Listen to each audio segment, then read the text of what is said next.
लट्टू हो गई हो लट्टू, जो तुम्हारे सर के बाद नोचेगी ना तो तुम्हें पता चलेगा। और होने वाली देवरानी जी, और क्या क्या आता है? नाच गाना आता है?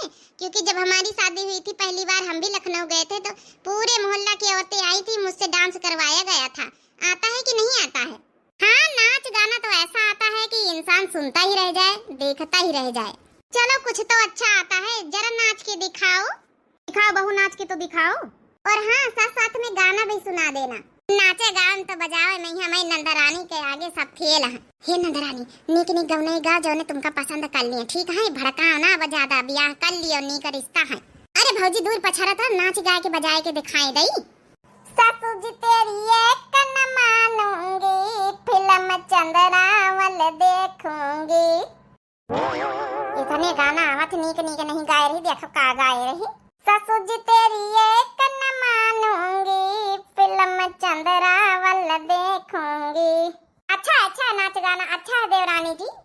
अरे हमारे नंदरानी कहीं एक से एक गाना भजाना आवत, कीर्तन भजन आवे, सोहरे नकटा आवे, नाच गाना आवे, सब चीज गाय बजाए लेती हैं। अब जब जबाने पावा गाय दे ही नहीं है। नाक कटाए रहो, नाक कहाँ रहा, नीक नीक आओ कोनो गौ नहीं गाय दे, तू ससुइया भड़ा की जाए तब। अरे भौजी, हम भड़कावे खातिर तो गाना गावा। हे भगवान, यहाँ कर लिए रिश्ता कैंसिल ना करें के बरताओ मैं यहाँ।